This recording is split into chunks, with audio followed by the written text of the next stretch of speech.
Hello. What's up this morning, everyone? Welcome. Fine Tuesday to you all, and Secrets of Strixhaven spoiler day to you all. Good to see ya.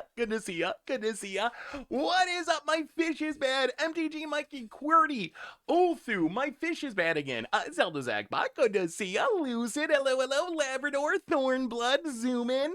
How is everyone doing today? Hopefully, everyone having a spectacular day, and I gotta say, I love spoiler day streams. So this is the debut stream day of Secrets of Strixhaven. So we're going to be getting a ton of spoilers. So the plan for the stream today is, I believe, spoilers should start in an hour and 30 minutes, roughly. It should be 1 o'clock Eastern time. So we're going to play a little standard. We're going to hang out, have some fun, and then when it's spoiler time, we're going to see what is going on with Secrets of Strixhaven, and I am really excited for this. Hey, what's up, Jurgen? Good to see ya. How are you? Simon Sensei, welcome to the stream. Quan Solo, welcome you as well. We got some first timers here. Good to see ya. So that's the plan for today. We're on spoilers, but we're in-universe spoilers. They're not, universes beyond spoilers. I know some people have been waiting for an in-universe set, and it is time for an actual in-universe set. And from what we've seen so far, I think this set's going to be awesome. I am very curious what the hype level is. But going into this, what is your hype level, chat, for Secrets of Strixhaven? I ask this every time. My hype level is actually increasing. So Secrets of Strixhaven, for me, when I first heard about it, I was kind of like, okay, whatever. Like, it'll be fine. I think of Strixhaven as like kind of a mid plane, like a mid set when we went to it. I didn't think it was bad, but I also didn't love it. But from what we've seen so far from this set, from just the early spoilers, the charms that they spoiled, I think this set's going to top the first one. I think my expectation is for this to be what Kamigawa Neon Dynasty was to Kamigawa. I think Secrets of Strixhaven is going to be that for Strixhaven. So I'm expecting this to blow the first one out of the water and just be one of the most hyped sets of the year. So I'm getting more and more excited. Yeah, the new archives are going to be awesome. Although, oh man, I hope they put one in every pack and play boosters. I don't know why they keep doing that. They got to put one in every pack to make a Magikarp. I burned a Hawaiian pizza. I should have cooked it at a Aloha temperature. Aloha temperature. Very, very good, Mega Magikarp. Welcome back to the Fishboard. Normal Vanguard, welcome you back to the Fishbowl as well. Really looking forward to this. Strixhaven got me back into Magic after taking a break a few years ago. I mean, the coolest part about Strixhaven, Quan Solo, welcome you as well. The coolest part about Strixhaven is the color combinations do things they don't normally do. And that's what I'm most excited about is last time we had Golgari Life Gain is a theme. Boros was about stuff leaving your graveyard. So I feel like the color combinations are really unique on Strixhaven compared to what they normally do, which might mean we get some really, really sweet, spicy cards out of this set that is stuff we just haven't seen before. So hype level, very, very high.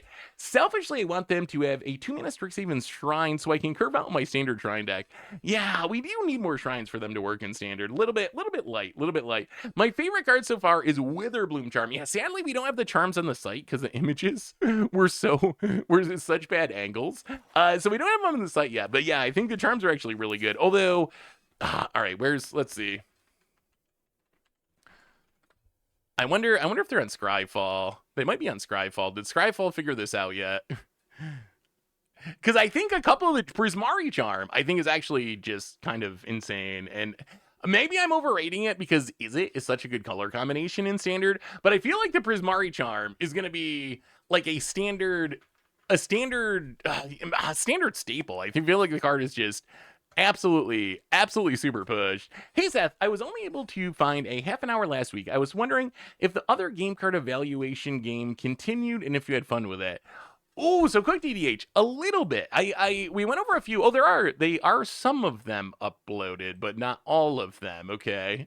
All right. I mean, they have Silverquill and Lorehold, but not the other ones yet.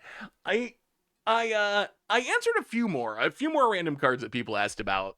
So I don't know, probably like 5 or 6 over the course of the stream. What college am I?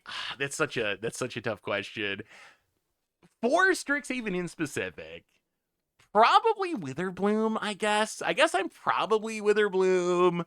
Although, I always have a tough time with that because I love like all aspects of Magic and in all parts of it are cool. So, but I think Witherbloom is probably the one I would be closest to. One of my favorite decks of all time was Furja Judge of Valor, which is Orzhov Spellslingers. This has got to be good for her. Yeah, I mean, that's the cool thing about Strixhaven. We get lots of spell synergies. I'm wondering, based on the early spoilers we've seen, what do you think about this? Do you think there's any chance? The Secrets of Strixhaven is like a super multicolor focused set. I know we have some monocolor set cards, but this has to be like a gold kind of set, right? Where we should get a lot of 2-color cards. What do you think of this card? Is this card any good? Together is one. This was our latest spoiler. This one came out like yesterday. Together is 6 mana. It has Converge, a horrible mechanic in Battle for Zendikar, but maybe it'll be good this time. So it does something based on the number of colors of mana you spend on it. So it's 6 mana, and it says target player draws X. It deals X damage to any target, and you gain X life, where X is the number of colors of mana spent on this. So if you spend 5 mana, one of each color, it's 6 mana, draw 5, deal 5, gain 5. It is sorcery speed. If it was an instant, it would be much better. The craziest part about this is I've seen speculation that this is a plant for the future and that purple is coming. Is there any chance?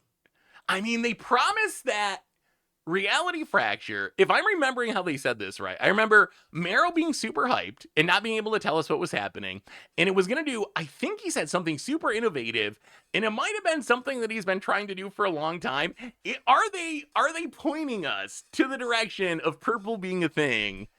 Could purple even work? Like, would purple even work in Magic? Like, what would happen if they added another color?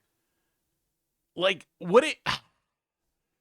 The closest I could see would be when they made Eldrazi, like the actual colorless mana Eldrazi in Oath of the Gatewatch, and then it broke everything and we had Eldrazi winner. So maybe that's a bad idea. Maybe it's a bad idea. But it seems like it would be tough, right? After 33 years to add a color to the game, because either that color is going to be super underpowered because every other color has 33 years of cards and it has one set of cards, or you're like, oh, we could go super crazy powerful with this, and then you do Eldrazi winner in standard, which that would be very bad too. Sagi Klitiru, welcome to the Fishbowl. Thank you so much for your subscription. Big subscription, thank you. Secrets of Strixhaven spoilers should be starting in 1 hour and 19 minutes, 1 o'clock Eastern time. So before that, we're gonna mess around. We're gonna play a little standard, hang out, have some fun, talk about Magic, and then we will watch the spoilers together. It could start low power and build up. Yeah, I don't know if you can do that though. Can you? Like, because if you're gonna introduce purple, you gotta back up the hype. People are gonna freak out if there was actually another color added to Magic. So you'd have to back up the hype. So I don't think you could, like, I don't know, go easy on it and be like, oh, give it 10 years and it'll be good. I think they're gonna, if they did, I think it would be like, I don't know, Black Lotus, purple Black Lotus, but it only makes purple mana or something. It would be something ridiculous. Can we make Black Vice deck in pre-modern for against odds? Really enjoyed watching Vice in all the glory during a Channel Fireball video. That card is insane. I never realized how good Black Vice is, but Black Vice is actually a ridiculous card that I think it's the card I've lost most to in the bracket. I just cannot beat. I cannot beat it. They introduced a new card type and added 0 support since initial edition. I mean, battles, yes. Battles, they did do that. I don't know what happened with battles. I do not know. Here's another SW for your evaluation game. I am your father. Ooh, all right. Let me evaluate this real quick, and then we'll do our reminders. And we will we'll mess around and play a little standard. I am your father. Star Wars. All right, let's see.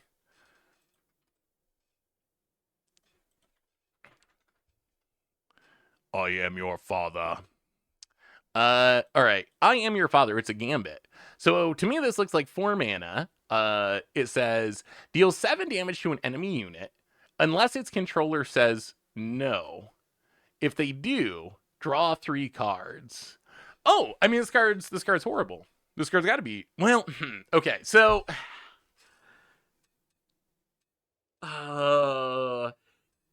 based on my magic brain, it's 3 mana. Okay, 3 mana. I wasn't sure if this symbol was another mana, like in Magic, how you have colorless and then so 3 mana, 7 damage to a creature.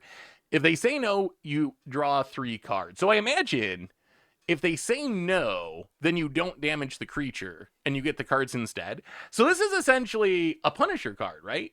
Hey, thank you, Wolf. Welcome to the stream. I appreciate the kind words. So this is a Punisher card. We have many of these in Magic. In Magic, it is well known that Punisher cards are not good because your opponent gets the choice. So if you have a ton of cards in hand and they have a very important creature, of course they're going to be like, draw the 3 cards, I keep my creature. If that creature is going to kill you the next turn, they're obviously going to be like, draw 3 cards. No, I'm going to keep my creature and use it to kill you. So my Magic brain says that this card is going to be very bad, and it's a trap card because that's how these cards almost always are in Magic. The only thing I don't know is 3 mana is actually pretty efficient, so maybe there's some world, like, I don't know how card draw works in the Star Wars game. Like, if a 3 mana draw 3 is just like so much better than any other card draw in the game, then maybe it would be okay just based on the rest of the card pool. Maybe this is just like super far above the curve. But unless this is like super far above the curve, I would say this card is stone unplayable. But I don't know, how good is this card? How good is the card? I mean, it's got to be like the Punisher cards in Magic, right? It's got to be. Like, it's got to work the same way. Yeah, we have like book burning. There's a bunch. I wonder if there's a list. Okay, there's actually a Scryfall tag. Let's see. So what would be like book burning? 6 damage to a player unless they mill 6. Browbeat might be, this is probably the closest. It's essentially very much like Browbeat. 5 damage to your opponent, or if they don't take the damage, you get to draw 3 cards. So very, very close to that, but hitting a creature rather than your opponent. They're not good Magic cards. They're not good Magic cards. It's a mid cards. People try to make it work, but it's never made in a tournament. Oh, I'm sure there's people that tried to make it work, because one thing I've learned about Punisher cards is even though they're not good, people love them. People love, because like, until you learn that they're bad because your opponent gets to make the decision rather than you, they read very strong because you're like, whoa, 3 mana for 3 cards or 5 damage. Both of those are great. Like, that's above the curve no matter what I get. But when you consider that you're always going to get the worst option for the situation, they play worse than they read, essentially. If you play Powered Cube, be aware that Wizards removed all the good cards. Tendrils, Will, Citadel, Seething Song, all gone. They took out a bunch of cards to power down Boros and 5-color Stompy. The full change list is at the end of the article. Really? They took out all the fun cards? Wizards. Wow, they change a lot. Inferno Grasp, Jogsville, Damnation, Tendrils, Wishclaw, Talesman, Bolus's Citadel. Wow, they did take out a lot of the fun cards. I mean, I'm glad they're trying to power down Boros, but hey, we're gonna try some Affinity today. Combustible Gearhulk. Is that a it's just, yeah, it is a Channel 5 shirt. I don't know about the NASCAR part. Combustible Gearhulk is a little bit different because you always get a 6/6 body. So because of that, you're getting a 6 mana 6/6. So the floor is, even if its abilities suck, you get a pretty big first strike body out of it. So that does make it a little bit different than a spell. Punisher effect, but it doesn't always work. Remember Vexing Devil? Vexing Devil was one where people are like, oh, I either get a 4/3 for 1 or I get 4 damage. But no, that one didn't work either. Anyway, let's do our reminders real quick. So replay YouTube, that's when you can find all the old streams, including this one in the future. Normal YouTube. Yesterday's bracket match was actually a pretty good one. If you missed it, you should check it out. It was Channel Fireball versus Doran, and one thing I've been amazed at with this bracket is how evenly matched some of these decks are. Like, decks that are 10 years apart, 15 years apart, and for whatever reason, they end up playing a really interesting, close game. Wasn't Risk Factor a legitimate card in Standard? Risk Factor actually was. Risk Factor is probably the most playable Punisher card that I think we've seen. So the case of Risk Factor, this one actually did work. Jumpstart was part of the reason why. And I think another part of the reason why is you basically played it. Even Risk Factor, you need to be in a very specific deck. You need to be in a deck that could pressure your opponent's life total enough to get them low enough that they actually had to make a tough choice. And then it actually kind of worked. Because if your deck is just full of burn, if you get 4 damage to your opponent's face, you probably win. If you get to draw 3 cards, you're going to just draw more burn spells that you can then throw at your opponent's face and still win. So that is one of the, I would say, the exceptions to the Punisher rule, and probably the best Punisher card that we've actually had in Magic, I would say. I have another super easy evaluation with a twist. Reckless Greed, it's Reckless Greed in Yu-Gi-Oh! There's a couple of rule differences in Yu-Gi-Oh! That makes it a bit different than Magic. Oh boy. Well, if this is dependent on on rules knowledge of Yu-Gi-Oh! This is probably going to go poorly because my rules knowledge of Yu-Gi-Oh! Is very, very limited. Okay, that doesn't even have the text on it. Card text. Draw 2 cards and skip your next 2 draw phases. So, my assumption is this card is probably like banned in Yu-Gi-Oh! So, what I do know about Yu-Gi-Oh! Is this. I do know that games end very quickly, and that there's no resource system. So my impression of Yu-Gi-Oh! Is that you could play this card, and you're trying to just like combo off and win. And sure, you're not going to get to draw the next 2 draw phases, but if you just draw those cards right now, and you never get to the next draw phase, you probably win the game. The one thing I don't know, and this would change the evaluation, if draw phases in Yu-Gi-Oh! Somehow meant the next 2 cards you would draw. So if it's draw 2, but then the next time you cast Reckless Greed, you draw 0, because those are your next 2 draw phases, then the card might not actually be good. But I imagine this card is actually broken in Yu-Gi-Oh! Like, bannably broken in Yu-Gi-Oh! Would be my guess. The 2 important rules to Strixhaven are, it works the opposite of how stuff like Stonehorn Dignitary does. If you activate 3 Reckless Greeds in a row, you still need to skip 2 draw phases. The other thing is you cannot use the cards immediately. Traps have to be placed down for the turn that they can be used. So the fastest you can use it is your opponent's. Oh, wait. The cards that you draw, you can't use immediately? Oh, no. This you can't use immediately because it's a trap card. Okay. That does change a lot of things. So you have to play this and wait a turn to use it. I thought you could just play it like a divination and draw 2 and keep going. That does make it worse. I still think, the Yu-Gi-Oh! Games just end in 1 turn? Like, do you get to the next turn? I don't know if you can you play a card like this in Yu-Gi-Oh? I'm still gonna say the card is good, but I think it's a little less good than my initial reaction. But how good is it actually? Are you still doing cards for the new set? I didn't see one for Turtle, so I was curious. Yes, 6 Demon Bag. Still normal. Turtles just got messed up because of the leaks. And with hindsight, now I feel like I still should have done something. But my thinking with Turtles was kind of twofold. One is people were very down on the set. And the other thing is they leaked the entire set during pre-release, so there was never a spoiler season.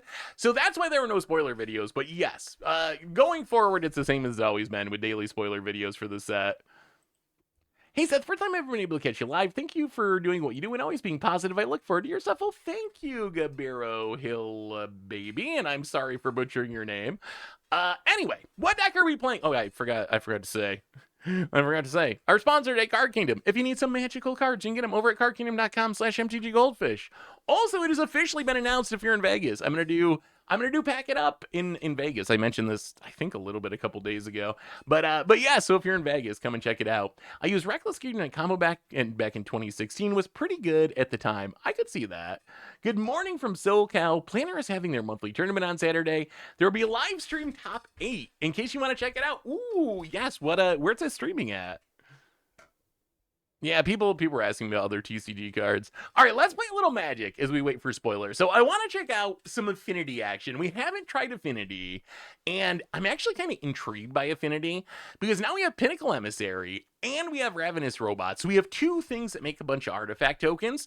We also get Improvised Armor, which is essentially a cranial plating. We get card draw from Krang. We get some fast mana from Springleaf Drum and Gene Pollinator. So essentially Affinity, but in standard. So let's do a little artifact action and see how it goes.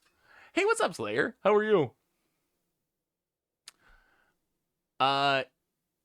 So Pack It Up is a series that is it's a draft series that you can see on YouTube that's actually very good. If you've never watched it, it's worth checking out for sure.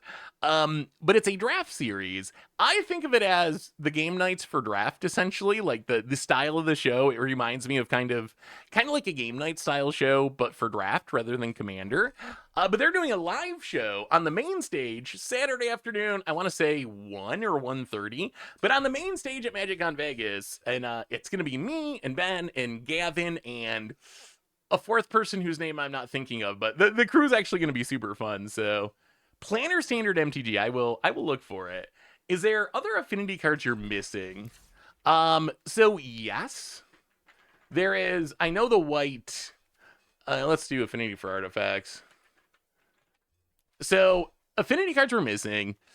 Valkyrie Aerial Unit, I think, is just a little bit too slow. This is not an artifact. The biggest one is actually probably Voyaging Helm, but Voyaging Helm just makes us go into a third color, so that's kind of the main reason. This deck actually, in some ways, is a robot deck. If you look at the creature types, robot, robot, robot, to the point where we actually are playing Cavern and Secluded Courtyard to be able to cast all the robots. So yeah, there are a couple of other affinity cards that we don't have in the deck, but they just don't really seem good enough for the deck. So the problem with weapons manufacturing in the deck, weapons manufacturing is great, but if you're going to play weapons manufacturing, you need to build in a way to actually sack or have the munitions leave the battlefield. So it's not as simple as just toss weapons manufacturing in the deck. That also requires finding sack outlets or some plan for getting munitions off the battlefield. So it would kind of require rebuild. This is kind of like, I don't know if you remember, like 10 years ago, we used to call Affinity, but then they took away all the affinity cards. This isn't modern. They took away all the affinity cards. No one played actual affinity cards, but they're playing like Steel Overseers and Ornithopters and so forth. And they started calling it like robots. This is really 2026 robots. How about the turtle who copies artifacts? The turtle who copies artifacts, I think that card's interesting. I also have, let me show you this. I only uploaded. There's another version. You can let me know. Maybe you'd rather try out this version. So there's also, so that is kind of the teamer artifact affinity deck. There's also blue-white affinity. Blue-white affinity, that has a similar plan, but it has some of those cards. So blue-white affinity, you get the Voyage Home is another affinity card. You get the Donatello that can copy artifacts with ninjutsu. You get Does Machines, which seems really good in an artifact deck. A bunch of white one drops. So there's actually, that's one of the cool things, I guess, about Standard being so big, is even within an archetype. Like if you went to Standard 5 years ago, it would be very unlikely that you would have two playable affinity style decks. Now there's so many cards in Standard that there's probably 5. You could probably build 5 different versions of Affinity. You can build Simulacrum Synthesizer, you can build Teamer, you can build Blue-White, you could probably build like mono-colored, mostly colorless if you wanted to. So that is one of the cool aspects. Bant Gear Hulk would be an option. Yeah, there's a bunch of ways you go about it, but let's do a little Affinity-ing. Yeah, the Azorius one does have a couple copies of the Spider-Man who pumps artifacts. Have you heard the rumors of bringing back 2-year Standard? Wait. I mean, are these rumors that I started? I've been asking for 2-year Standard to come back ever since they announced 3-year Standard. Is there something more than that? Like, I mean, I've had conversations with people and stuff, but is there actually like, what do you mean by rumors? Because I think that is the solution to basically everything I dislike about Standard. I think my problem with Standard is not that it's bad. I think it's actually pretty decent. There's just so many cards in Standard that it makes Standard too fast for my taste. So that is essentially my issue with Standard. It's just I think it's just got too many cards, which makes it too fast. So I'm hoping they do. It seems like it benefits them too. Like it's so like I think they're just wrong. I think they're wrong. I think I updated the deck command. Let me see. That's the wrong one. All right, hang on. That's Pizza Combo. Let me update the deck list. Here's the current deck. Spoilers start in 1 hour. Spoilers are supposed to start at 1 o'clock Eastern time, so essentially 1 hour from now. Well, Cavern on a Robot. And we will just play, I guess, a fugitive droid and hope that we draw land. Please, magic gods. Atari28, welcome to the Fishbowl. Thank you so much for your subscription. Big thank you. I did see them testing on a Moto, although I will say my impression of Moto is that they are very separate from Wizards at this point. So I didn't take the Daybreak guys doing this format is necessarily a sign that it was coming from Wizards. Maybe it is. I hope that it is, because I really think that is the solution to all the issues with Standard. Whether or not they actually do it, that's another question. So Pony has a Lana War. Do we just... All right, let's... we're just going to play the robots. We're going to play the robots. We're going to play it slow. Play the robots. Hit you with the droid. Pray for no Badger Mole Cubs. Please. Please, no. Oh. Hey, make a Magic Card. I sent you a message. When you get a chance, hit me back. Yeah, it should be 10 a.m. Pacific, so 1 Eastern. So an hour from now, essentially. Jake MTG, welcome to the Fishbowl. Thank you so much for your subscription. Big super, thank you. What do you think Prepare does? Any guesses before they explain it? I actually think Prepare is very, very straightforward. So, I wonder if I can pull up. Here we go. So here's a prepared card. Let me see. Let me play this turn. So let's play the land. Play Synthesizer Lab Ship. Play Springleaf Drum. Tap the Fugitive Droid. Play the Memory Guardian. Tap the Memory Guardian. Station up the Lab Ship. Go. All right, so what does Prepare do? So here is the leaked Prepared card. Emeritus of Ideation. It is a 5-mana 5/5 Flying Ward 2 Human Wizard. It says this creature enters Prepared, and then it says when this creature attacks you, exile 8 cards from your graveyard. If you do, this creature becomes Prepared. And then it has Ancestral Recall. For 1 blue mana, instant speed, target player draws 3 cards. So here is how this card... Oh, the Don... yes. I will send you the Donatello list. Sorry, I thought you wanted the Teamer one. So here's how I think Prepare works. I think it's actually very, very simple. I will say there is a 0% chance. Oh, I'm sorry, Mega Magic. I'll look. There's a 0% chance that you can just cast Ancestral Recall. Like, if you could just cast Ancestral Recall like an adventure, this would be strictly better Ancestral Recall.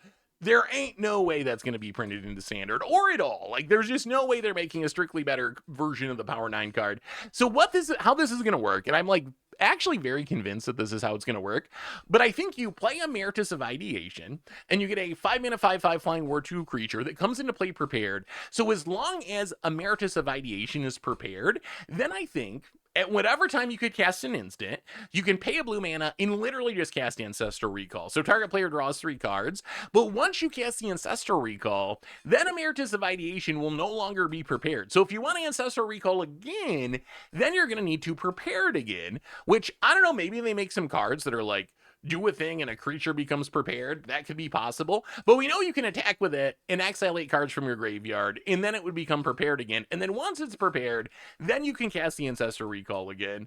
Emeritus is actually a real word. It's like, so Professor Emeritus, I always thought it meant professor but retired, or like something like that. What is the actual definition of Emeritus? Because I know that a Professor Emeritus is like an old professor who like kind of doesn't teach classes anymore, but is still technically, so is it just actually retired? It's like a fancy academic way to say retired, but it is a real word. I should have sideboarded.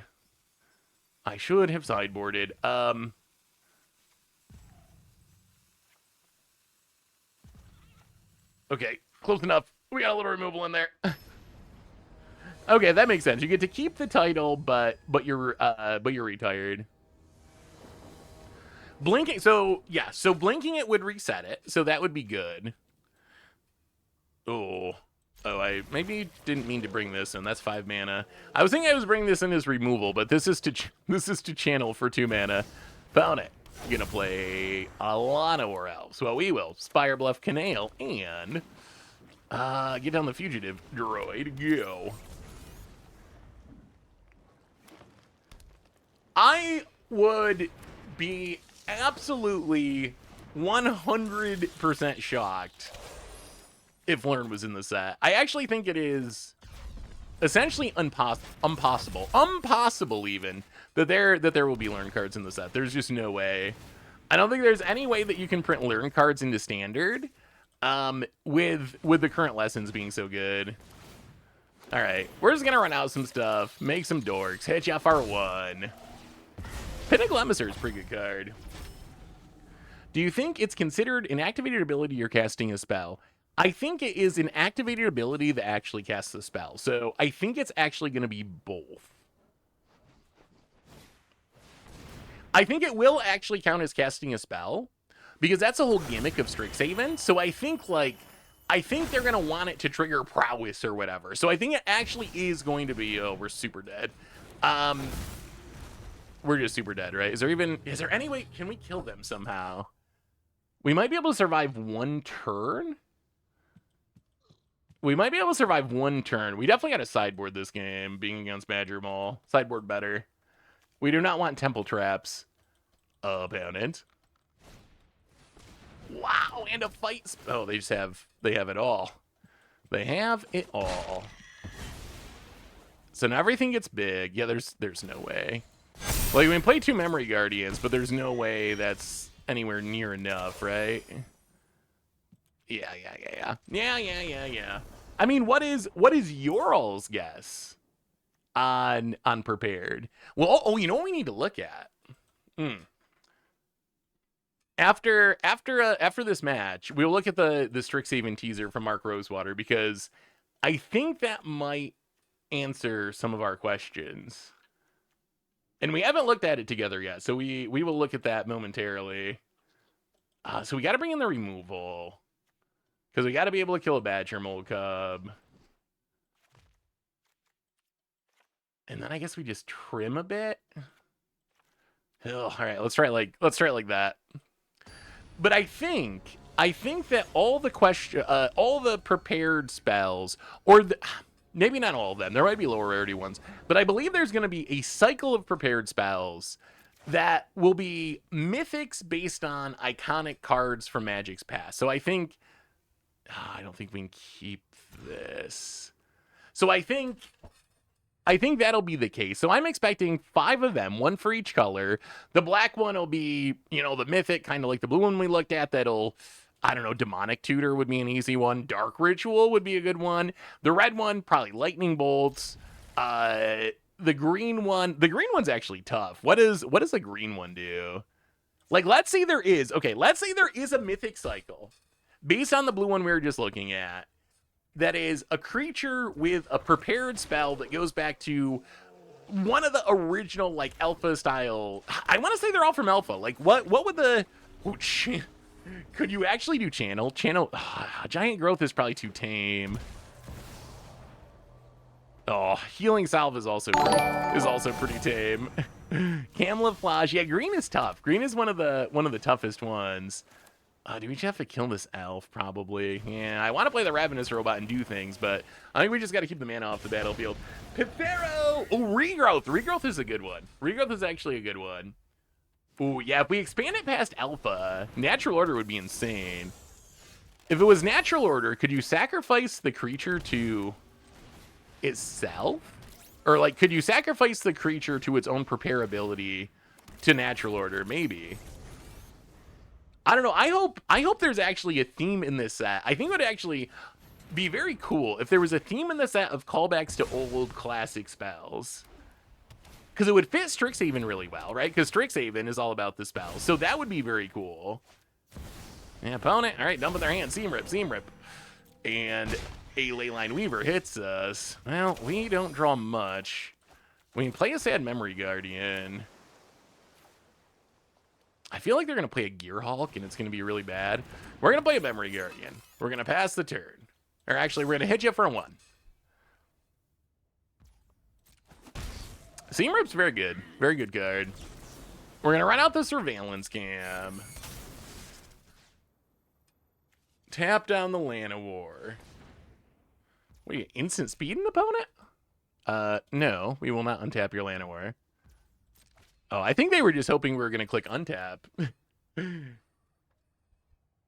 But I think it would... Oh, they do have a Gear Hulk. All right, Bright Glass Gear Hulk. Oh, things are slipping away. Things are slipping away. We need a Krang. We need some card draw.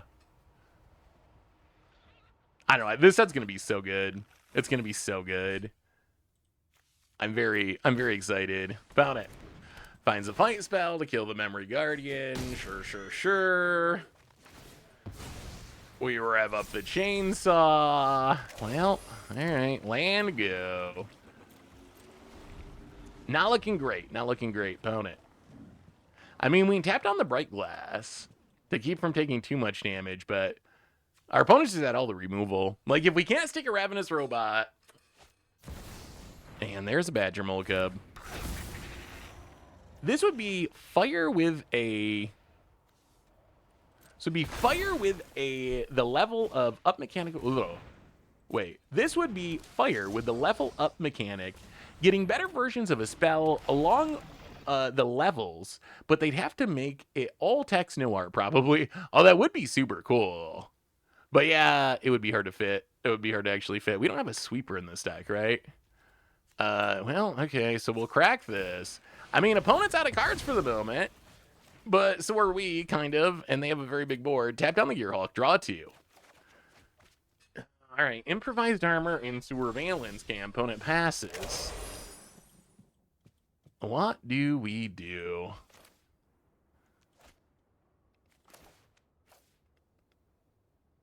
Oh. Yeah, I mean, I guess we just have to pass? We can pass and tap stuff down again? Opponent's doing this with 3 lands, by the way. 3 lands. Just 3. Well, we're going to run out of Surveillance Cam. We're going to tap down the Bright Glass Gear Hulk.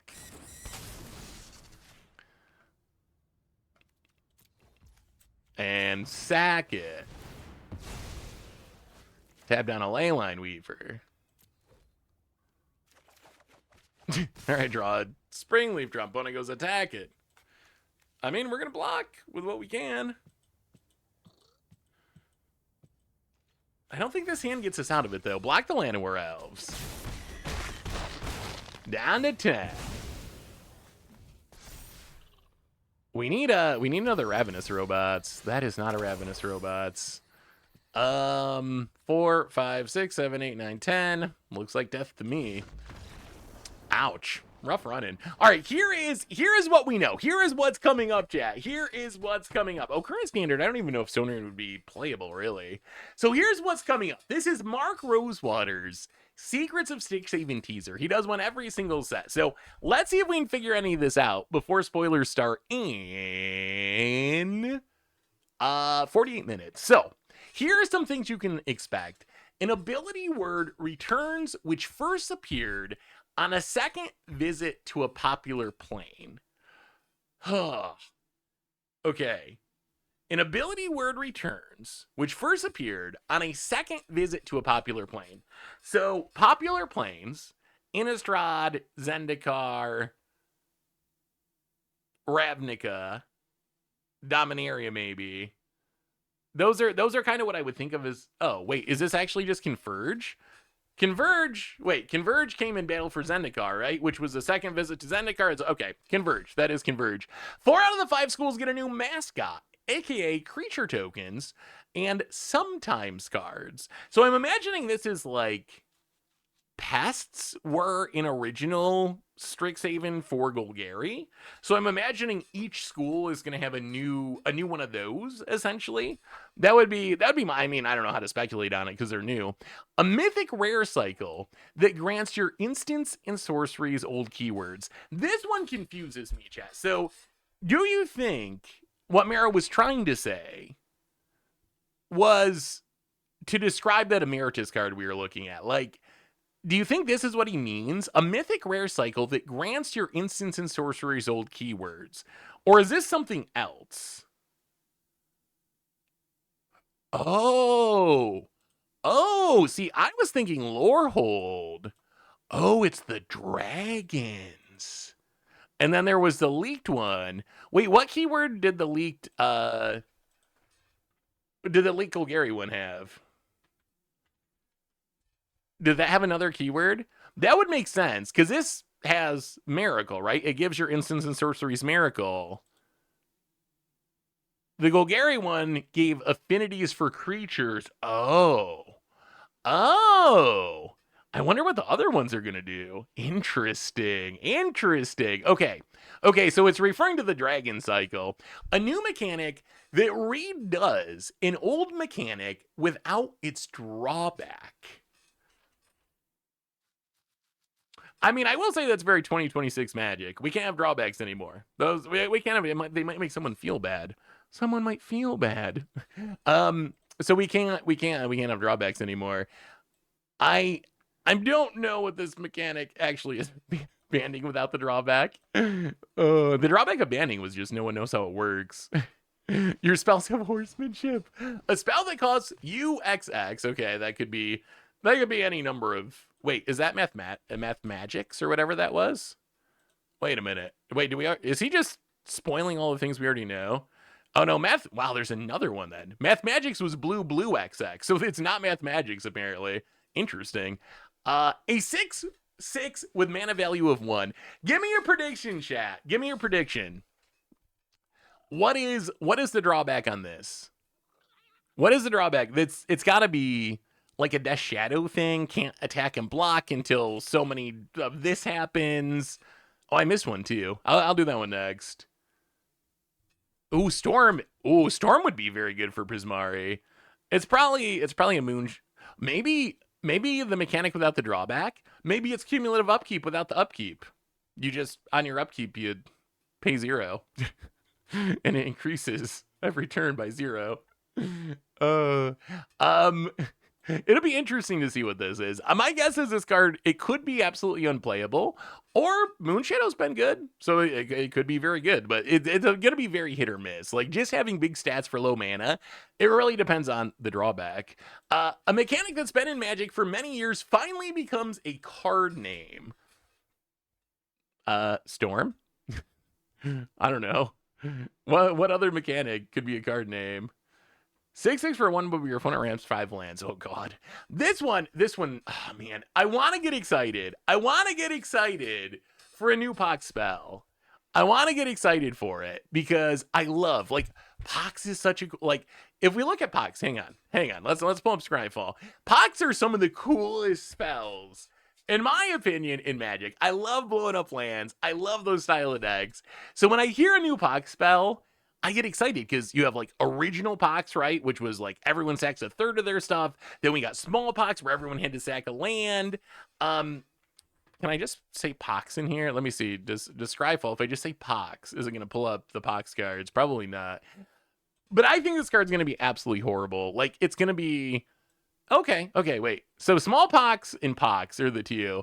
Pox, 3 black. Each player loses a third of their life, discards a third of their cards, sacks a third of their creatures, sacks a third of their lands, rounded up each time. Small Pox, each player loses a life, discards a card, sacks a creature, sacks a land. Chat, they wouldn't do this, right? They wouldn't do this. They wouldn't make a Pox card that didn't make your opponent sack lands, right?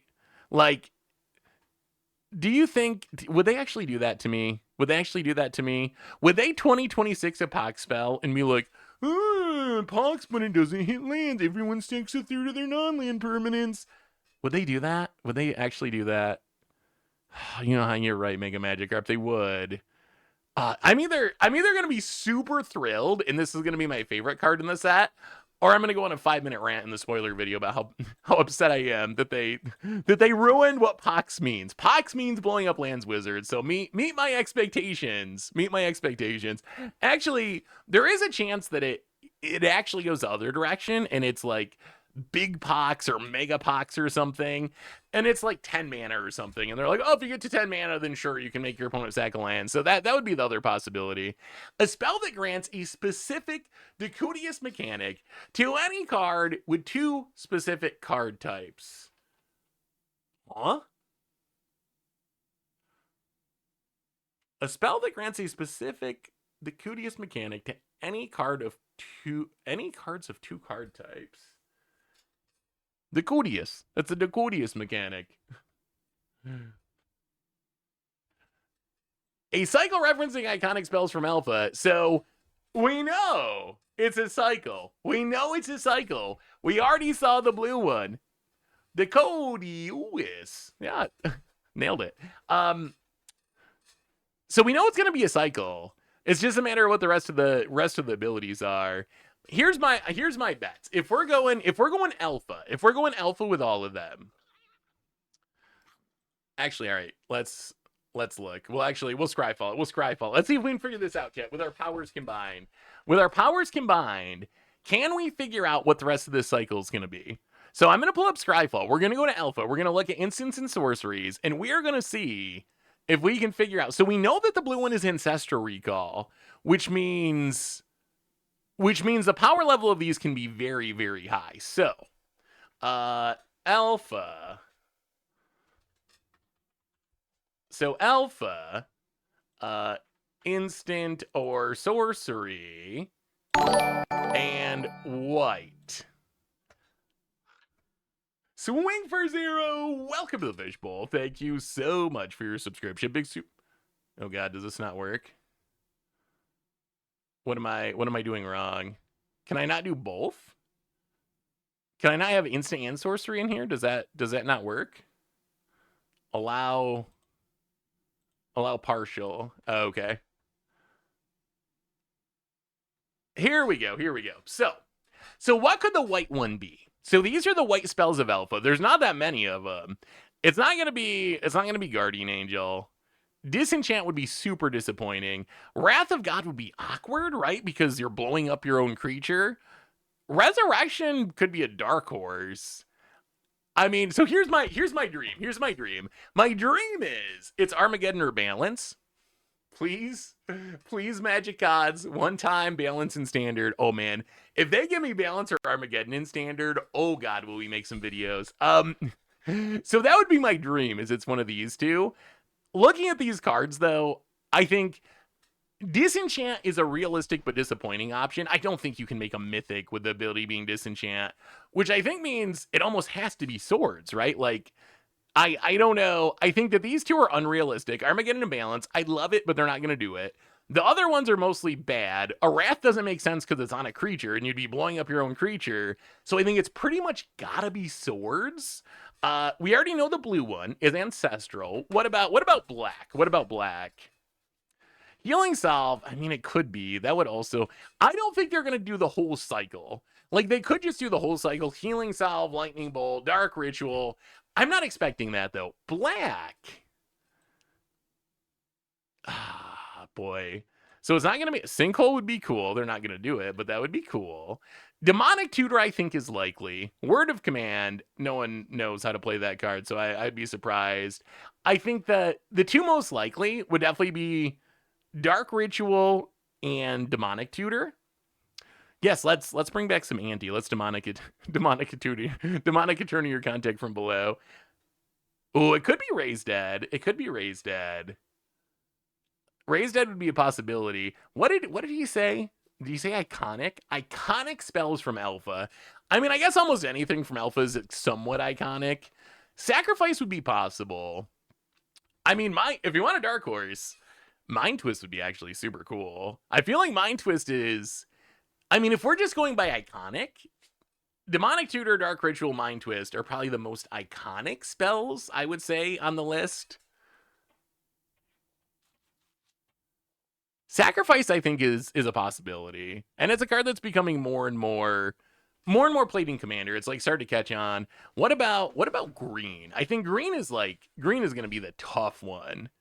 So green, if it actually is just the 1 mana cycle, then it's Giant Growth. Not very exciting, but sure. Fog, Streams of Life, Tranquility, Tsunami. They're not going to do Tsunami. Ice Storm, that's land destruction. Hurricane, no. Camouflage, what does this even do? You may rearrange your attacking creatures and place them. Oh, it's literally you're just camouflaging you're literally just camouflaging your creatures. Natural selection, all right, like a little preordained style effect. Oh, you don't even get a card though, do you? Look at the top 3 cards of target player's library. You may opt. Oh, you can do it to your opponent. What about Lifeless? Green is tough. So green, I would say most likely in green is Regrowth. That's like pretty safe. It's relatively iconic. That I think is the most likely one. If they go super strong, then Channel would be the strongest, but I can't imagine they actually put Channel even with Prepare into Standard. Berserk would also be interesting, but that seems like a risky spell to put on a creature, because then you just Berserk that creature and deal a ridiculous amount of damage. But maybe they go that direction. And then what's the last one? Red? What is our red? I mean, red is probably the easiest one. It's probably just Bolt. It's probably just Bolt. That would be the easy choice, is just make it a Bolt. Although that's kind of boring, right? That's a little boring. Red Blast would be cool. Wheel could be a possibility. Fork would also. Fork, I could actually see it being Fork. Is there a way you go infinite if you have Fork? Like if you fork a blink spell. So you prepare the creature. You cast a blink spell. You unprepare to fork the blink spell.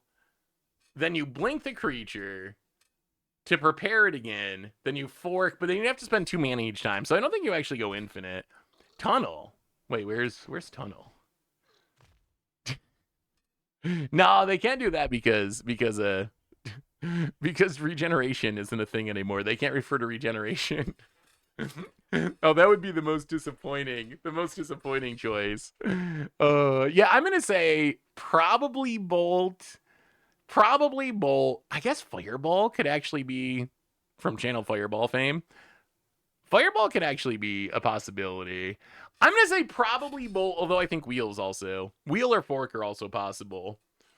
Oh, all right, what else? What are some iconic spells? All right, next, here are some rules text that will be showing up on cards. Whenever card name attacks, you may cast target instant sorcery card from your graveyard without paying its mana cost. I mean, that's a ridiculous ability. Probably on a not very good card. But it depends. It could be a good card. But normally we've seen like very strong, I guess it is attack, so you don't even have to deal damage. I bet it costs 1,000,000 mana, though. Oh, if they put both Channel and Fireball, that would actually be super fun. Then we could try to do it in Standard. Super janky, super expensive mode. Do the iconic spells from Alpha need to be sorceries and instants?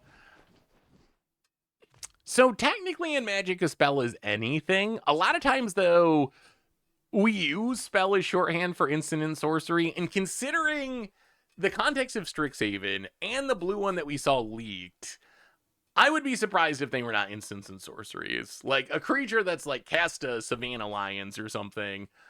I guess it could be, but I think that's less likely. Each pest, bat, insect, snake, and spider you control add an amount of red mana equal to this creature's power. You may exile cards from your graveyard.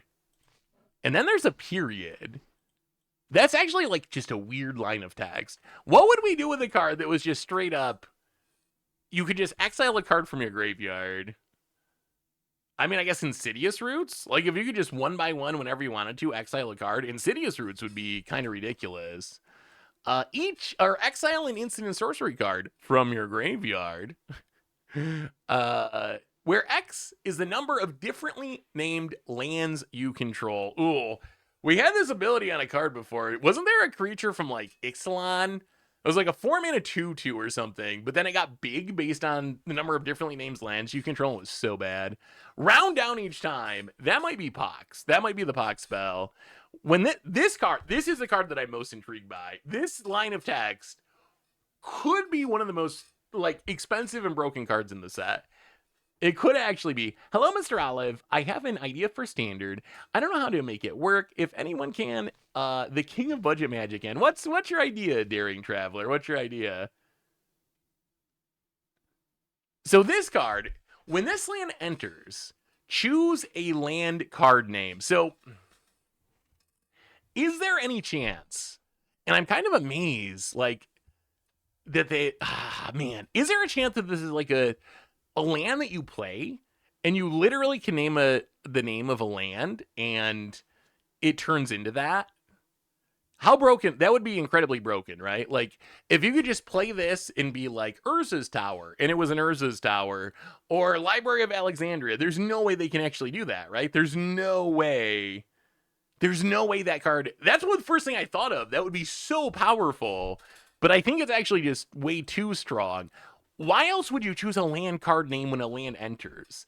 I guess it could be like, name a land card name, and then you can, like, sack this to destroy that land? Some sort of land destruction, like Ghost Quartery type thing? But then I would assume it would be non-basic. Like, choose a non-basic land name or something. This is just a line of text. Hang on. Do we still have Scryfall up? I feel like this is a line of text that just has not existed. I feel like this is... I don't think there's a card in Magic that says this. I guess it could stop activated abilities. Like a Pithing Needle. A land that's like a Pithing Needle for opponent's land. So that might actually be busted in Modern. If you can name it in, like, play it and name your opponent's fetch land to shut down them from sacking the fetch and tutoring. Yeah, I'm very, very... This line of text has me the most intrigued. Equal to 3 minus X. Okay, sure, whatever. Flip 5 coins. We've seen that in the past. Here are some creature type lines in the set. All right, let's see. Scryfall must be a lot of... Oh, wait. Choose a land. Wait, there's 46... I'll mostly say non-land, though. There's definitely... All right, let's start by mana value. There's definitely... Okay, so there's definitely not a land that does that. Alpine Moon. So Alpine Moon, when it enters, you choose a non-basic land card name. So I imagine if they were trying to make something Alpine Moon-ish, or you would choose non-basic. I guess it could just be as simple as you shut down all abilities that aren't mana abilities or something, and it's actually not very good. I don't know. I'm very interested in that card.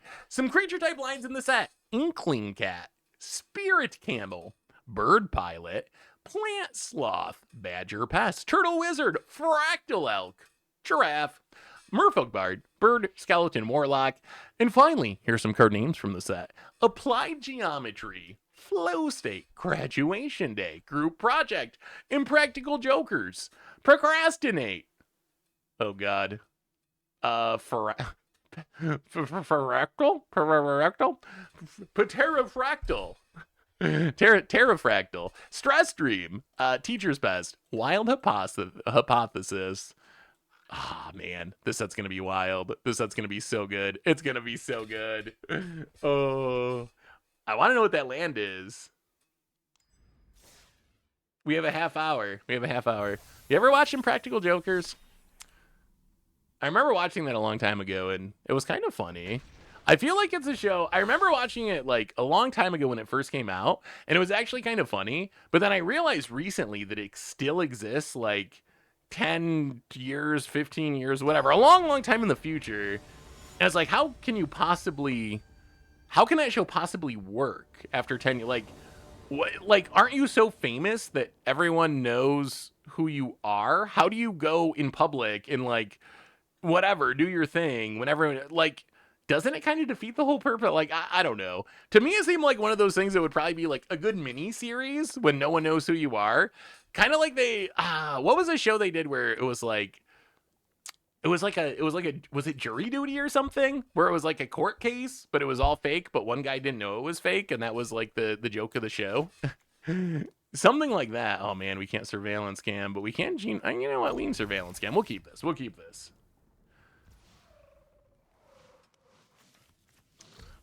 Well, Cavern on Robot. And a Gene Pollinator.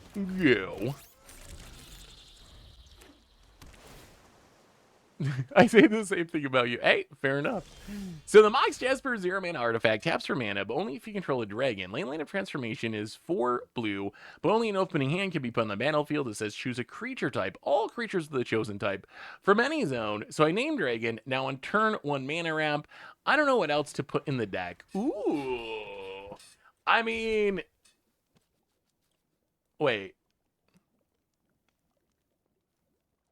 Wait, so but if you Mox Jasper, you still need a creature. So if you have a line of transformation to turn everything into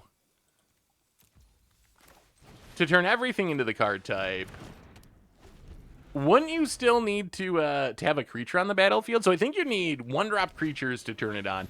I mean, I guess if I was gonna go that direction, the most obvious thing I would think of, and this would kind of be like some Mox Amber legendary decks that have existed in Modern at various times, but I would probably try to play a lot of 1-drops and be an aggro deck, because I think the most powerful thing you would do with having the Mox on turn 1 would be to double 1-drop. So I'd play a bunch of 1-drops, and I'd try to like find the hand where you got Leyline into the Mox, and then you play 2 1-drops and try to be aggro.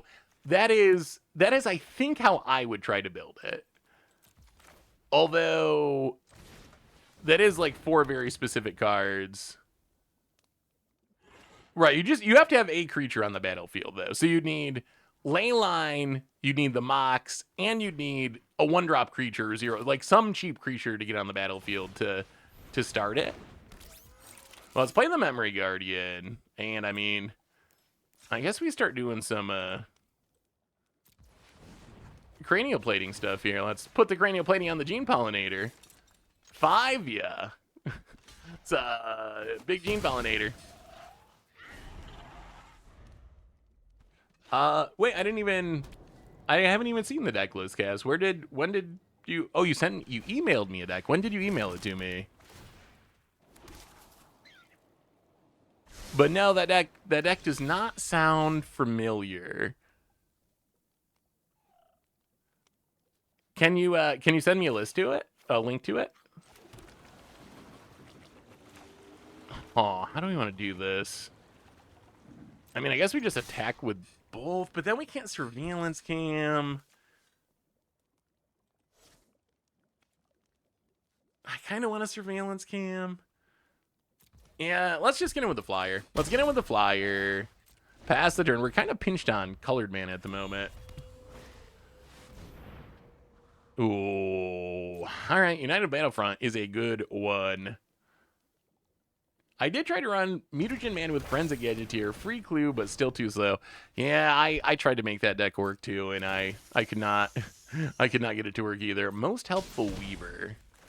Well, all right, let's surveillance cam. Tap down the bunny.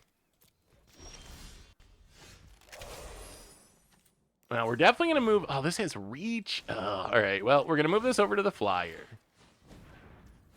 Steam vents. Surveillance. We're just going to try to kill him in the air. Surveillance cam. Tap down the reacher. Go to combat. Hit ya. For 9. All right, cranial plating. All right, opponent, you need an answer. You need an answer. The Memory Garden's common. Opponent going to grow the spider. Infinite combo with Dream Beavers. I mean, let me see Chaos Factory. Another War Leader's Call. Okay, that doesn't beat us. Why does this have green around it? Does that card look weird to you? Or all right, opponent gonna go to combat. Opponent gonna get in. Gonna try to lead back the spider, but we have the surveillance cam. Opponent's gonna hit us. I mean, this should just be game, right? This should just be game. Surveillance cam. Sack down the spider. Surveillance cam's actually like oddly a good card. Oh, that's the legendary frame. That's what they're trying to do. Interesting. Well, let's play the droid. So now you even have protection from a removal spell. Play the land, go to combat. And Memory Guardian for the win. All right, opponent. Show us that removal spell. Show us that removal spell. Oh. 1, 2, 3, 4. Wait, all right, let's think about this. So opponent's going to go to what, 11? Wait, can we make 11? Can we deal 11 here? I think. So if we tap this, we make a blue. Tap down the bunny. Tap this. Make a red. Copy the improvised armor. Oh, we still got him. We still got him. Oh, yeah, surveillance cam's actually kind of ridiculous. All right, let me see. So this is Chaos Factory's Urdu the thing. So trying to go infinite with Badger Mole Cub. So Urdu. Wait, how's this go infinite? So you need to flip Urdu. So your non-token creatures have persist. So when they die, they come back into play. Ah, I see. So you need bioengineered future. So if you have bioengineered future, creatures enter with counters on them based on how many lands that have come into play. So it's basically persist combo, right, in standard. So if you have bioengineered future, you have a flipped Irdu, you have a sacrifice outlet, like a Bart or a Umbro Collar Zealot. With that setup, as long as you've made a land drop, so bioengineer future does something, puts at least a counter on something. With that setup, you could sacrifice the Dream Beavers. It'll come back into play thanks to persist. Actually, each creature you control enters with an additional. Actually, does anyone know? Does anyone know? Is this a replacement effect or a triggered ability? If bioengineered future is a replacement effect, it does work then with Badger Mole Cub. Or with Dream Beavers. The only thing I was wondering, if this is a replacement effect, then it would work because the Beavers would just enter with an extra counter on them. If it was a triggered ability, I don't think it would, because it would enter with the persist counter and then die with the bioengineered future trigger on the stack. So it must be a replacement. Oh god, yeah, we're still playing a game. What were we playing against? Oh, this deck. We probably don't want to change much anything anyway. All right, run it back. Yeah, it's a cool idea, Chaos Factory. I like it. I like the idea. I might have to mess around with it. Do you think there'll be some good reprints in the set? I mean, there should be good reprints in the set on the Mystical Archive sheet. I expect that we'll see some very good spells reprinted there. As far as like Bolt in standard, I mean, who knows? Who knows these days? Do you think Bolt would be good in? Do you think it would be good for standard? It would obviously be good in standard. You would play Bolt would see a ton of play. The thing that makes me worried about Bolt right now, is we already have Is It at the top of the meta, and it seems like just such an easy upgrade to the like standard right now is It decks versus Badger Mole Cup decks. That is basically the meta with like a little bit of Demir thrown in, but that is essentially the top tiers of the meta. Well, land on robot, and I mean, I guess we just gotta play this Ravenous robot and see if we can keep it for a turn since we don't have lands getting hit you. Is this deck with Virulent Silencer? I don't even know what that is. Virulent Silencer. When a non-token artifact creature you... Oh, it's Artifact Finn. It's not, but speaking of Against Odds idea, that actually is kind of a hilarious idea. I wish we were drawing lands. That would make our life so much easier. Well, Pinnacle Emissary, Fugitive Droid. These droids gotta go the whole way. Make a dork getting hit you.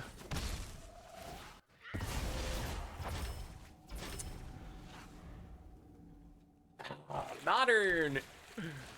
It's been a minute. It's been a minute. I do think we're gonna end up doing modern bracket though, and I'm very excited for that. Classic modern bracket. Mm, mm. Found it. Finds a seam rip and a carry. Yeah, this one. I mean, we're playing Magic in 2026. One of the rules of Magic in 2026 is if you miss land drops, you lose the game. So we lose the game. Let's play a Fugitive Droid. Get in, hit ya. There's just no way. There's no way you can come back at this point, I don't think. They should have done the prepare old spells in different colors. Ooh, like a black creature than Ancestrals. That'd be spicy.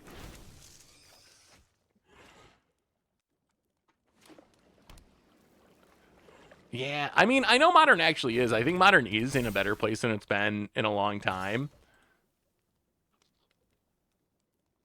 If Energy is probably still a deck that they need to deal with. Like, that's... Yeah. Alright, we're gonna... Do we just scoop here? I guess we'll give it another turn. I feel like there's no way we can actually win from here, but who knows? I mean, opponents at 14, we got a Ravenous Robot. We can start playing these Memory Guardians. We're a million mana away from Kranging. Found it. I'm gonna grow something. I mean, maybe we can make enough chump blockers. It might be possible. I think the issue with Modern is it's actually oddly a little bit like Standard, like where Standard's diverse and good, but I feel like it's just faster than I'd like it to be. Modern's kind of the same way, where it's like diverse and it's more balanced than it's been at times in the past, but you still have the problem where it's just like so skewed by Modern Horizons that if you've been playing Modern for like a long time, the format's very unrecognizable. Like it's essentially just unrecognizable. So that's kind of the annoying part. Well, I guess we just play a Memory Guardian. Make a blocker. I mean, considering we got no mana, the fact that we're still like sort of in this game is actually kind of impressive. So 2 Memory Guardians. Get in with the Fugitive Droids. Hit ya. So we can chump block to stay alive. This is assuming our opponent doesn't have anything great. If they have something great, then we're gonna die. Found gets to give something double strike. Opponents. Yeah, I mean, Amulet Titan's been a problem for... I mean, that is the deck that never is bad, right? No matter how much upheaval there is in the format, it doesn't matter if it's Eldrazi dominating or Modern Horizons dominating. Like, over the history of Modern, that deck's just always good. And I think it slowly gets better, Amulet Titan, because over the last 10 years or 15 years, people have slowly learned how to play it. And as more people learn how to play it, it becomes better and better because it actually is really good. It's just very hard to play. Do I regret doing a 60-14 bracket for best standard deck ever?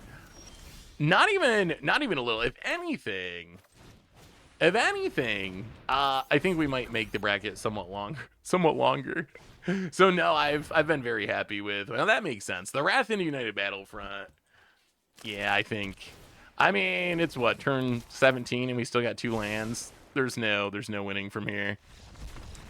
But if anything, I feel like we might make the bracket actually a little bit longer by adding some sort of losers bracket or something like that. Some sort of mini losers bracket. So no, I think the length is good. I think it's possible we try to speed it up by doing 2 matches a week instead of 1 match a week. At some point, we'll see. Because that's something people have asked for, is just like, this is so good, I want more of it. So that's a possibility. Not like starting now, but maybe in like... maybe after Vegas, maybe like next month. I think it's possible we start doing 2 episodes at some point. But no, I'm pretty happy with it. When you do the Modern bracket, Richard has to play KCI deck. I only trust him to be sweaty enough to play it right. Oh, KCI. Did I ever play KCI? I don't know if I ever actually played. I mean, I've played it for like Budget Magic or something, but I don't know if I ever played it like competitively.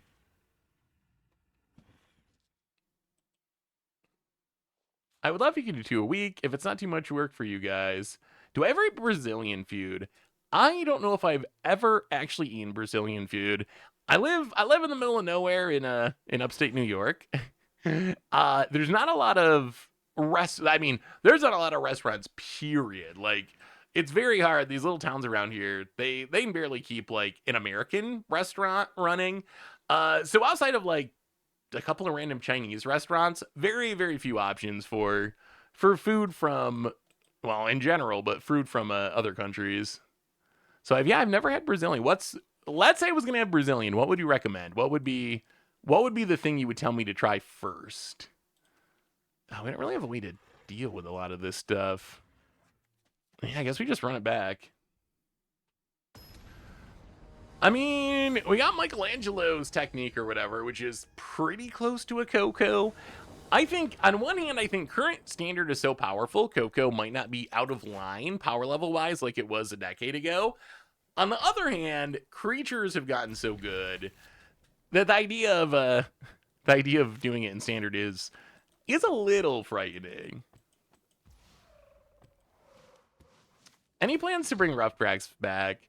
So far I've been just doing some random, like, I got another draft video that's coming up in the near future, so I've just been doing some random one-off drafts. How do we get the most things out of this? So if we play this, the next turn we play this. The question is, do we just wait? And next turn we like warp this, play this. Yeah, we're gonna play Pinnacle, or we're gonna play the Springleaf Drum Pestered. Yeah, that's the problem, right? The creatures have gotten so good. Oh, I was talking to someone from Brazil last MagicCon Vegas, and they were actually talking about how their barbecue was actually ridiculously good, and it actually sounded legit. It sounded like something I would actually like.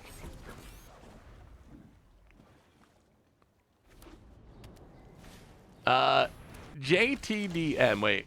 Are we talking Jace the Mind Sculptor? What is JTDM?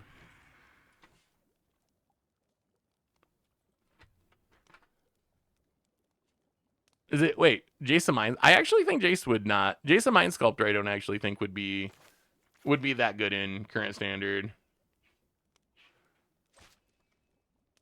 Oh, now we're drawing a lot of lands. Too many lands, perhaps. Oh, I guess we just run out of Pinnacle Emissary. Not exactly how I want to do this. Pass the turn. Oh, wait, I might add Brazilian barbecue once. I might actually add... I didn't really... It was just, like, very good meat, though. It was just very good meat. I was thinking there would be something more different about it, but it was actually just very good. But I don't remember eating anything that was, like... When I think of Chinese food, it's very different than the American food that I'm used to, or whatever. But the Brazilian, like, the meat just was really good meat, so... I'd like Lightning Bolt in standard. Am I crazy? Maybe a little bit. You might be a little bit like. I've also had that same thought. I'm a little skeptical of doing it now. Just with is it? It is almost time. 8 minutes, 54, 3, 2, 1 seconds until Secrets of Strixhaven. Spoilers are almost here. Well, we're gonna block one of these tokens. Opponent drawing all the removal. Passes the turn. I kind of want this deck to have more card draw. Somehow, and I'm not sure. Maybe we gotta go Jeskai? There is that other affinity card draw spell, but... Opponent.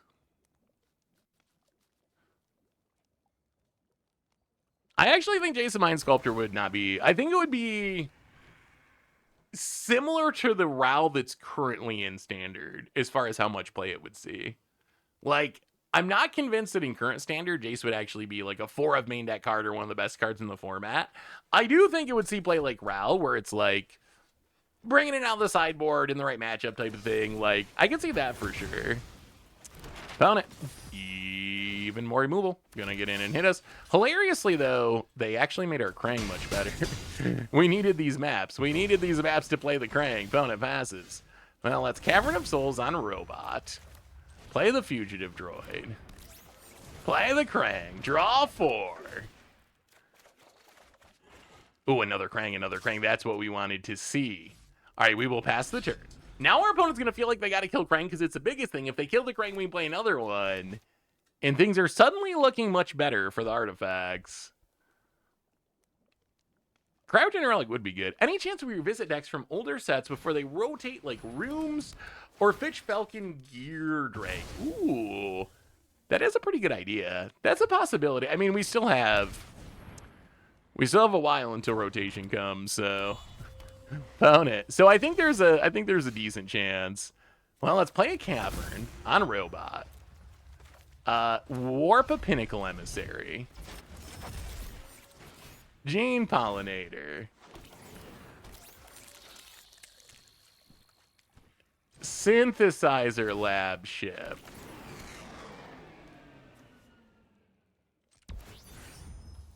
Station it. Go to combat. Make the droid a 2/2. Hit ya. Bone it. Gonna do a little blocking. Well, let's crack a map. We'll keep that one. You know what? We'll keep the map too. That's good enough. Let's pass the turn. I mean, it's almost time for another Krang, and Bona gonna make a 1/1. I mean, I think they're in trouble though. Would I consider trying Planner Standard? Yes. I would definitely consider trying Planner Standard. I think that might be something that that was the game. Well, I think that's the last one because spoilers are going to be starting in a minute. Planner Standard, I could definitely see trying it. I don't know if you saw this. I posted about it. I don't know if anyone's messed around with it. Someone made a community. It was a community made mod for Arena.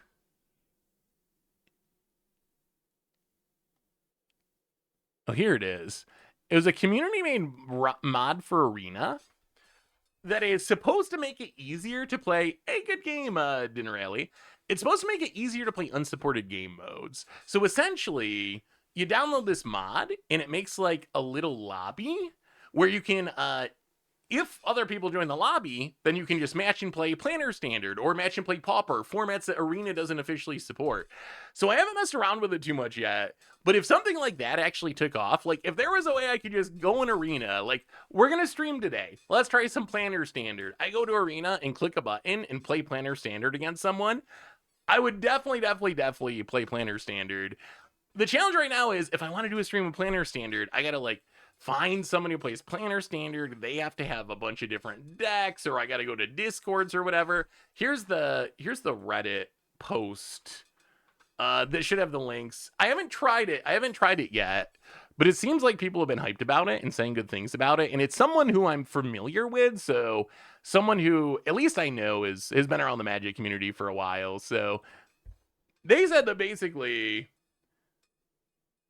their hope was that Wizards would start doing this, and they basically just wanted to show how easy it was to actually make this on Arena, and that Wizards should basically get their act together and do things like that. That was the thing. Yeah, they sent me an email about it, and I was like, I think you might actually want to use this for viewer battles, because then you could just create a lobby, put it in your chat, let everyone join the lobby, and then you can just like click on a username and play against them. And it would also support other formats like Pauper or Planner Standard. So maybe with this new technology, maybe we can do Planner Standard next viewer battle. That might be a possibility to do viewer battle Planner Standard. All right, let's get ready. We have 3 minutes and 9 seconds. Let's do a little volume check. How's the volume chat? Me versus the music. How we doing? Am I too loud? Are they too loud? Is it about right? Arena Cube's supposed to come back later today, I believe. So Planner Standard is a loud on their side. All right, it's a little loud on their side for me too. How about that? Is that better?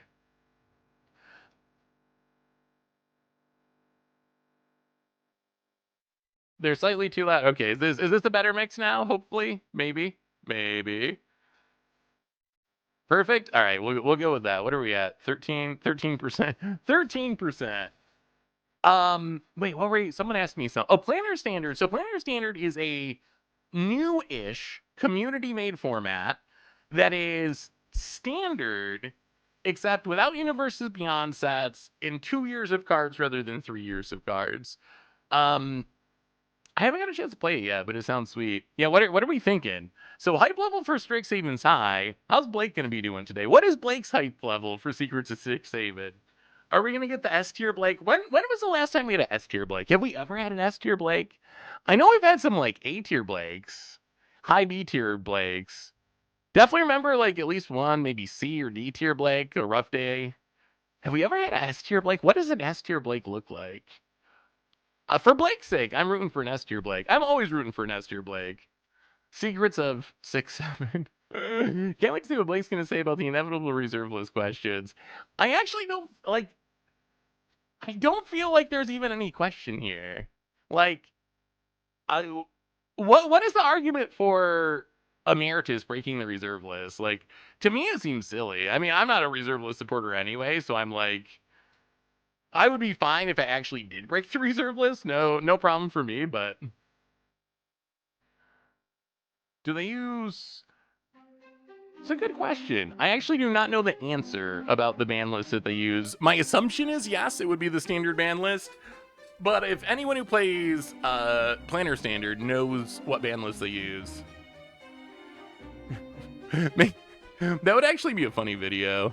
It wouldn't be a funny long video. Maybe it'd be a funny short where it's just a Blake tier list. And it's just different clips of Blakes from different streams. And we tier list them. I want to get the Psy Technology guy on there. That was still one of my favorites. Just that guy that... Technology. That was always the answer to... Why does Arena suck, sir? Technology. 10 seconds. 9, 8, 7. Spoilers are here in 3, 2, 1. Clash on!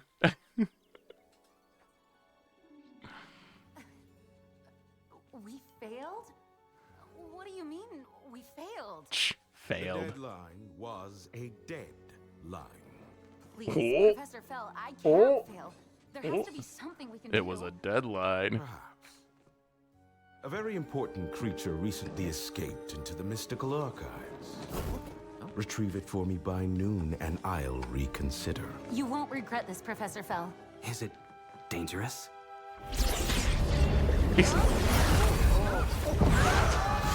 Chop chop. What is that, like the evilest professor? What is happening? Oh, is it still too low?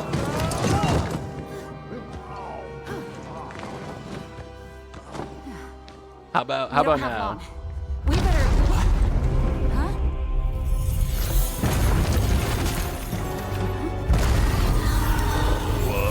Whoa.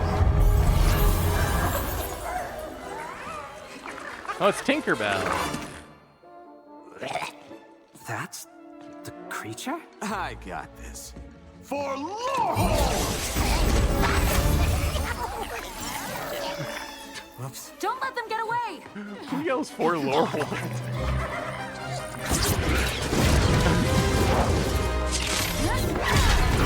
I gotta say the graphics are actually pretty good.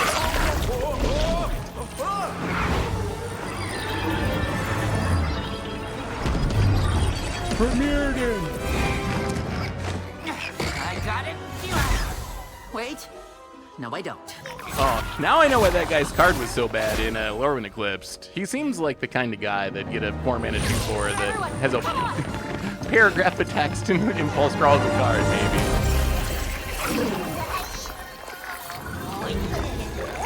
Wow, wow, here they go. We're running out of time. Fortune favors the bold. Boy, that guy, he annoys me already. The little guy, I don't know why he annoys me, but he annoys me. Whoa. Ah, there you go.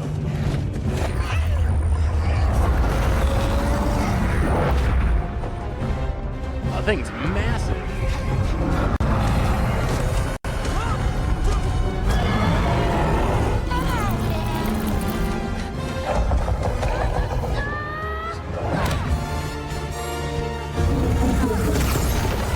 Hold on!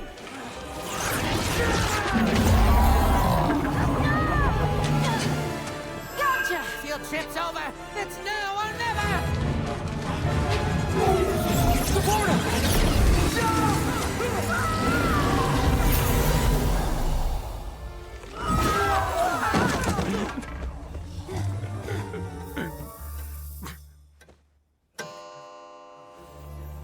Ah, you're just in time. Good. Oh. I do hate a late lunch. Congratulations. You didn't disappoint me. You Now didn't for your disappoint me. next assignment.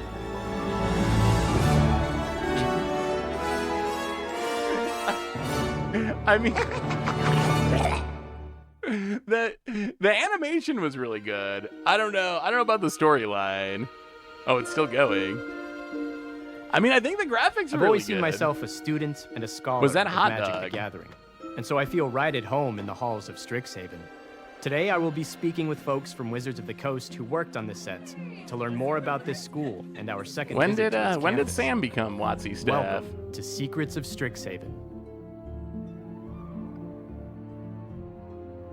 Okay, we are going back to Strixhaven for Secrets of Strixhaven. I have a million questions. I guess the simplest thing to ask is what's going on? Well, we are returning to the plane of Arcavios. This was really a chance for us to dive into everything that's marring. happened to this plane since the last time we were Kinda cool, here not gonna in lie, it'd be Strixhaven School interesting of to see- Mages. I mean, What's happened maybe- since the last time we were maybe here? it makes The sense previous 'cause Beyond it's a Strixhaven. college, The like- biggest event was the Phyrexian invasion, and It seemed like the stakes were very low in that trailer, right? Like they're chasing a frog to make mustard for a hot dog.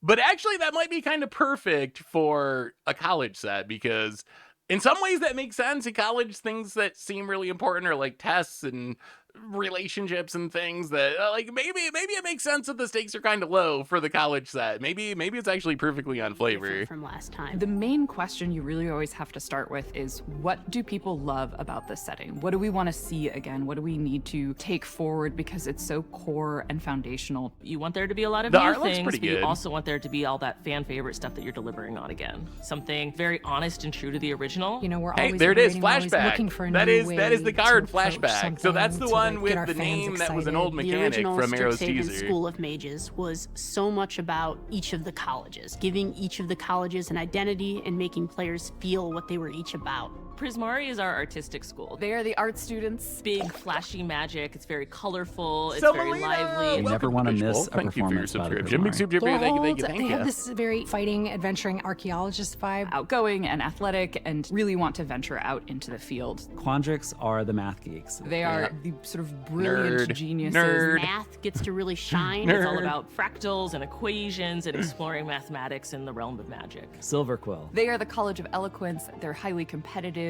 They're very Eloquence. linguistic. They have large vocabularies. Silverquill is all about influence. They're very confident, a little arrogant. They're gonna get their way. Witherbloom. We call them our goth punk students. They're not afraid to get dirty, you know. They are fiercely protective of the natural world. Very much a celebration of the full Nerd. cycle of life and death. I'm people probably really resonated with it the first time around. Probably the first mostly Strixhaven School of Witherbloom, I Mages would was guess. really Gen Ed. This is, 201. We're trying to, go a little deeper. A lot of Maybe- awesome, cool things to discover. Probably mostly And I think Witherbloom, really maybe the a best little, way is to show you some of what's going on here. Show, don't tell. maybe a little Prismari, a little Let's start with artiness. the dragons are back. Beautiful. All right, show us some cards. We definitely couldn't return to Strixhaven without having the 5 Elder Dragons. Everyone loves dragons. It's kind of hard to find someone, especially a magic player, who's like, I don't like dragons. You can't have a magic set I worked on without some dragons in it. The fact that Strixhaven was started by these 5 elder Wow, dragons all is five, one of my all five, favorite all parts of the five, all story. five. They came together and said, we want to create the best mystical Ancients university and known to Sorceress man. They're Casualty each one. unique in their approaches to Oh, their it says the scholarly sorcerers have Storm, but it's pursuits, which is 7 why the mana. colleges are so different, and the magic. of each college is Knights and sorcerers have but unique also in the way that Oh their my anatomy is dragon God. silk, which is always really I mean, fun. They're powerful these cards dragons. are. They need to be more powerful than Those are anyone going to be else that some we're of the going to most be seeing popular on this plane. commanders. They've got some really They're awesome going to be abilities, so really iconic popular designs, on and just Commander. a lot of fun. They're going to be so. Oh man. I know. I don't know. Is the Trying. casually one any good? I mean, I think Is the they're all casually pretty one? awesome. I agree. So every single time Each we do a has return to casualty set, we like to one. poll our players, like, what do you want to see more of? What do you want to see less of? And Those what we've are heard loud all and clear is super people want to cool. know what's going on in Arcadia. So it's really important for us to get outside of just the Oh, those cards university are going to be itself. so We good. wanted to zoom the camera out a little bit and show off more of the world. Expand the boundaries and go beyond just the school campus itself into Arcavios. Last time, we really stayed on the college campus. And so for If you this go set, we've outside of the actually school, developed don't you just 5 run into, brand like, new gas field stations and locations restaurants? where our students go out and study the real world. Townies. 5 different research locations that the students go to that are really themed around That guy's the in core trouble. ideas of the schools. Befitting of the school's identity. Being outside of the safety of the school, which Those especially in dragons a are world where so- spells Wait, is and Nicole Bolas archaics supposed to be here? exist, things can get dangerous very, very quickly. If I'm a Lorehold student and I love history, what is my road? Like, what is my field trip? Where am I going? Well, the Lorehold location for this set is called the Fields of Strife, and it is an endless. What delightful! Wow, what a wonderful. Yeah, what isn't a it wonderful super fun? outing. I don't know if you knew, but Arcavios had a blood age. They were at war for about 700 years. The Fields of Strife are one of the locations. Fields of these Strife. That epic art's pretty ancient sweet. Battlefields, layers upon layers of The warriors red. and spirits. The red fighting each trees other, look and the really strange cool. magic that pervades the location. I want to see. means I want to see some that cards, these spirits wizards. never Where's some really cards? disappear. And so the students go there for a very first-hand account of what happened during these battles. One of the dangers is that strange magic of the location can sometimes If you like affect history, you, go to work at and McDonald's. Every so often a student gets lost. Sad, to the but sort of battlefield. true in a lot of cases. Hey, Dina's It's back. really the cast of characters for me. We brought back these characters because fans wanted to see what they're up to. You know, a lot has happened on Strixhaven since the original. What are they up to now? I think a lot of our players are going to be able to find themselves in these Wizards really love characters and Zimone, really don't we? relate I to feel like their we've lived gotten a lot of experiences. Zimones I love compared the to fact any that of the there's 5 other different original colleges and you Strixhaven kinda get to characters choose and that find like your own Dina and identity, so figuring forth. out your own I feel like we got like a self-expression. million It's kind of our versions of coming of age magic Zimone, set where you kind of explore but very what does it few mean to versions be of an any of the adult? other Who main are you? characters What do you want to do with the world? from What are your OG aspirations and Strixhaven. What are your dreams? Each of them kind of represents a slightly different archetype. From Ooh, you think they within bring the school. Magecraft You have back? characters like Killian and Rutha. They were Against odds sophomores with in the original Haley and the timeline. Dragons. They were just draft Ooh, uncommons that sounds then, but sweet. they've elevated up to now commander-sized in the leads of the commander decks. We get to see where they are in their journey now. How have they changed as they go from being young adults into the real world? So Ral's Eric is back, and he has a new Ral's color Eric guest identity. You lecture. know, sometimes we need a change. Ralzeric is here as Whoa. a visiting Oh, professor. 3 and mana, we all 3 know Ral's loyalty, a plus famous 1 Force surveil lawyer. 2. He's in the Now you school want that any you would administrative expect. professor. Silverfoot. He's been invited Flip by 5 the points, 3 faculty points. of Skips their next Silverfoot turn. to be a guest speaker and a guest lecturer. And he's also here kind of That's part of actually that kinda continuation hilarious. of his investigations Oh, that, he that was is doing way actually back in hilarious, Bloomburrow. Ultimate. There will be a That side card story that focuses on him. This was a really fun thing Does that we not decided to protect do. I itself can't at say too much all. about it, but I think our fans are really going to enjoy it. You'll notice one of some of the I don't know other if that cards card's that gonna are be good going or around. not. We It have doesn't, the like, mascots. it does a lot of good things. The Last Ultimate's time we really had the exciting. The mascots in value's school. nice, This time, but it instead of didn't really only being protect on token itself. cards, we put them on a few creature cards Oh, they as well. literally So made the mascots. are representative in many ways of each of the schools. So I these are kinda like think of them signpost as a little commons. bit somewhere between a familiar and Inkling, like a summon. Elemental, Kinda depends Pest, a little Spirit, bit on the school. Fractal. Witherbloom might be my 3 mana, favorite 2/3 mascots. They're it's the a- pests, and they it's cool to are see a- it's less a familiar Golgari as they're Johnny's not Pride summoned. bait. Witherbloom students If that was use 2 mana instead of pests 3, as this would be ingredients and life essence for their so spells, but sometimes they interesting. might grow a little attached 3 to mana them. is They are probably a little pests in part slow. because they are a little bit of a nuisance, and they have been known to be a valid I think that excuse color for shifting the is pest also behavior setting us homework. up for The pests reality are the best fracture. ones. It's The gotta pests be. are The pests are the best. Do you agree with me? Okay. No, the pests are sweet this time around. You know, they've elevated their animal shapes now. You know, Inklings used to be a little They blot. still but- have those weird mouths, though, which is Lots of teeth. it's like Oh. little lamprey faces. I see there's a favorite, clearly. Okay, that's fine. I thought Spirit Ox might be in contention. Spirit but Ox is pretty good too. That feels very heroic, you know? We had a lot of fun making Spirit them mascot. playable, putting those extra. I mean, types the on cards, mascots- but also really giving The flavor's some more good. character, They're especially commons. They don't now really that do they're on anything, their own but- creature cards. To Oh, each I of see these purple in types there. of See, mascots. How do you it's feel about all Exponent? pointing us towards purple. I feel exponentially Being the awful color. the longer I look at a card like this. Mathematics, self-indulgence through and through. We had a lot of conversations I mean, during we really Magic's is want to cool. expect players to know what 2 to the 5th is? Math Magic is pretty exciting. It's one of those things that comes up in development and you're like, aha, this would be a fun joke, and then it stays in the file and it stays in the file, and at some point you have to have a conversation with sweet. everyone. I'm You're glad like, they- "Are we I'm actually glad they keeping kept this Math in the set?" Magic. In case you haven't noticed, a lot of our game design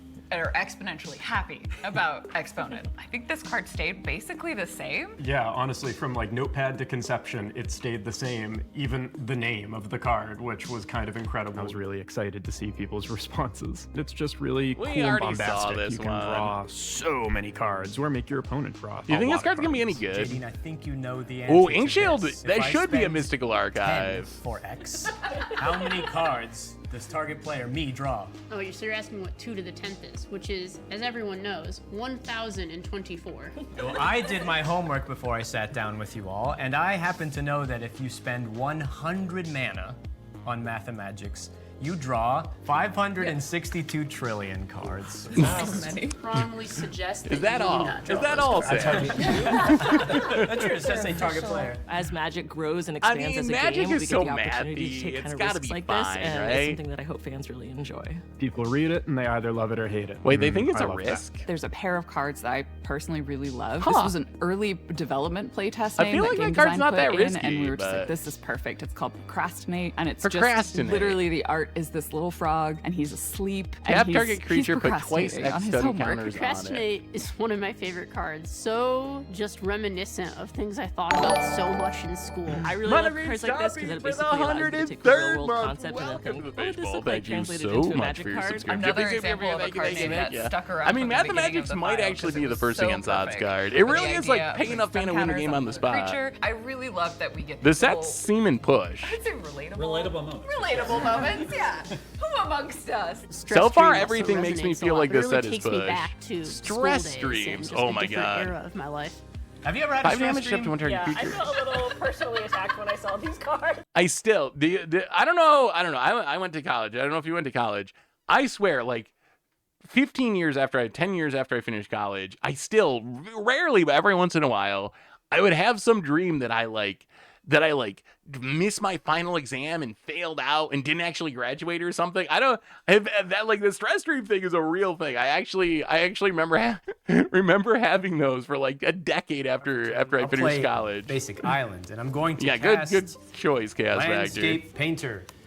This is a card that looks like the dragon cards, but it's not. It has the word prepare on it. Can you please teach me how to play with this card? Yes, you have found a prepared creature. So prepare is one of our new mechanics. It is a mechanic Prepare. that lets your creature cast a spell. Prepare is awesome. I am so excited about this one. It's the type Okay. of mechanic that Why it's once prepared, you see you it, cast a you're copy really of surprised its that we haven't done spell. it before. So It is a mechanic that isn't college specific. It is just everywhere in Strixhaven. Creatures can enter prepared, and then they get to cast instants and sorceries. And one of the really fun things about this is we were able to choose a lot of iconic spells through Magic's history, and so you get to have that feeling of casting these spells, some of which a lot of players have never cast before. That last one was Emeritus of Divination. Ideation is an awesome blue creature. The Emeritus I'm cycle curious, how casting good do you really think famous Emeritus spells is? from Magic. Do you think Emeritus of Emeritus is Ideation, actually cast good? Ancestral Recall. What is cooler Like, is it better than being able Quantum to cast Riddler? something Is like it better than Ancestral Quantum Recall? Riddler? I've certainly never cast it in my life. Maybe the most So 6 powerful mana. instant ever made. Our headliner for this set features art by Mark Poole, who's actually the Oh. original artist for Ancestral Recall, so it was really Wow. exciting to be able to have him come back. Working with Mark Poole is always an absolute treat. He's just a delight to work with every time. Seeing That looks Ancestral like the Recall old- on a card. The old is player reward Wow, cards. it just like brings, the it brings textless, back like memories. tidings. I've been It playing reminds Magic me a of. long time, and before we were working on that card, I had never cast card's gonna be Ancestral expensive. Recall. And let me say, wow. You Brave need, worst case, Researcher you is use an it as a awesome proxy. card.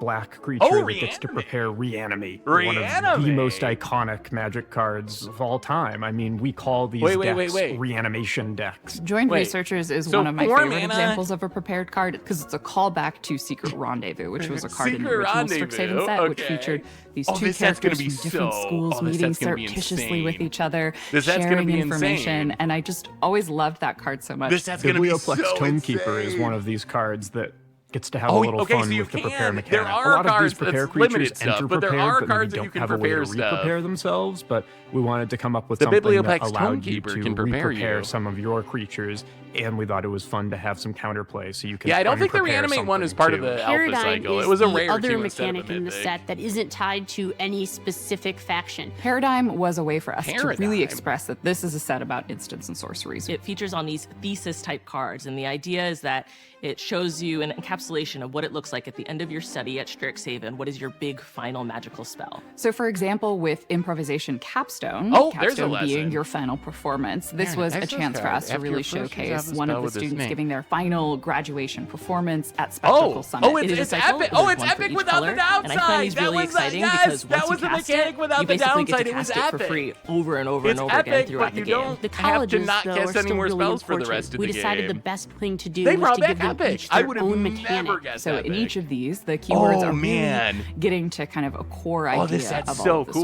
schools. It adds depth and it also adds This set's gonna be accessibility. so Keywords cool. are really nice in draft because they help players kind of path their I way can't believe they into brought a back school. epic. The Silver Quill mechanic is Reparty. repartee. That basically has the idea of you're targeting different creatures and opponents and So when you spells. So target, you can think of removal spells that So it's basically kill your opponent's crime, creatures and trigger your repartee creatures. but or only you that can think targets of pump spells or creatures. combat tricks that boost your own creatures while helping them along so the it's way. kind of like Because crime, Mari's all but for about creatures Opus, only. so they're trying to cast the biggest, most bombastic spells in this Opus. set. Opus is a trigger on When you casting cast an instant or sorcery expensive- spell, and you will get something. When you cast but a you will spell get with something 5 or more every mana, time you cast an gets instant or better. sorcery spell that you spent 5 or more Wow. mana on. So it is an Wait, upgrade Exhibition for Tricolor is like a casting brain freeze especially from the powerful battlefield. That instants might and actually be sorceries. kind of busted. Witherbloom is all about gaining Wait, was that life and target the idea player? that once That you card gain might life, actually you be get extra insane. abilities. Who doesn't love a good life gain theme? So they have an ability word, Infusion, Infusion. which cares about if you've gained life this turn, and their playstyle really is going to the Okay, board with okay. pests and trying to attack, go wide, care about creatures dying, and gain life all the while. They get better as you gain life. Lorehold Yeah, it's gonna be aptly hard is to the one cheat on, school 'cause that it's has a actually returning cast the mechanic, mana, right? Flashback, which we just felt was perfect. It was really the impetus mean, for why we wanted to use these mechanics in the first makes place. sense. We were trying to Ooh, do Flying Haze. graveyard Discard themes a for card, Lorehold gains of life. caring about cards leaving your Whenever graveyard, cards leave and your graveyard, put a plus- Flashback just felt like a perfect Wow. tool to do that. Increment card is the even Quandrix seems- mechanic. all for these math cards seem school, pretty all about push. numbers. Quandrix creatures with the increment Flying mechanic will Triple grow Aim. in Cast a size spell, whenever not you when cast spent a is spell greater than that its you spent power. more mana Oh. on than the creature's power or toughness. And you'll keep growing your creature over time as you cast bigger and bigger spells throughout the game. You know, math is all about adding numbers. It's like, and what's that just getting as mechanic? big as But you possibly there was that can. mechanic for So we have a new creatures. planeswalker here, Delian Fell. Professor Delian Fell, a Witherbloom 5 professor. mana. He's 4 kind mana, of got 5 that loyalty. dark, broody Plus 2 energy, gain a 3 life. mysterious 0 draw card, past. lose life. Can Negative you 3. trust him? Can you not? I really like the creature. Delian Whenever you Fell gain card life, because it's target kind of opponent a loses that much return life. to planeswalkers from when we first started designing them. This Planeswalkers is- are the most powerful beings in the multiverse, This is, and so it's not this is often like that you get to very meet a brand old new school one. cookie Definitely cutter. It's recommend checking out Obnixilus our main set fiction Planeswalker. and It's learning more about this Obnixilus brand new back from the Planeswalker. cookie cutter The slow era. lands are such great lands for Standard. I'm really happy to have them back. Standard cares a lot about what the untapped lands are in the format and for Yeah, diversity so of gameplay. slow we lands try and vary returning. it up over time. But The slow downside lands is are they're not really very fun expensive ones because they've because reprinted they them a enter lot, so they're not untapped going to be as the great game value progresses opening instead the of as packs, the but they're game very good in begins, which command or gives power decent to commander. slower They'll be fine in strategies and the standard. game I mean, it's a continuing. solid So, land cycle. Really happy to get them back here and introduce them to Standard again. Archaics are some of the main antagonists of the set. I love the Archaics. I'm the kind of player where the bigger a creature is, the more exciting it is. They are these huge, colorless creatures you'll find out in Arcavios that threaten the land, and they use the converge mechanic. I gotta say, I don't know if I like big colorless creatures that are not artifacts or Eldrazi. Like, I feel like if it's not an artifact and it's big and colorless, it's weird to me if it's not an Tell me that you Eldrazi. designed the commander decks. First of all, how many are Oh, there? commander stuff. One for 5 each commander college of precons Strixhaven. from Daniel We wanted to get Holtz. that representation in there, each with the returning students. Oh, the Snarls So are you the go from original worst. Strixhaven. They are the worst. Yeah, so these are the returning characters. You know, the main set focuses on the new cast of characters, while these are the students you met the first time we were there, but now they're a bit older, they're a little mature in their life, they're doing their final theses. Some are graduating, becoming planeswalkers, and traveling the multiverse.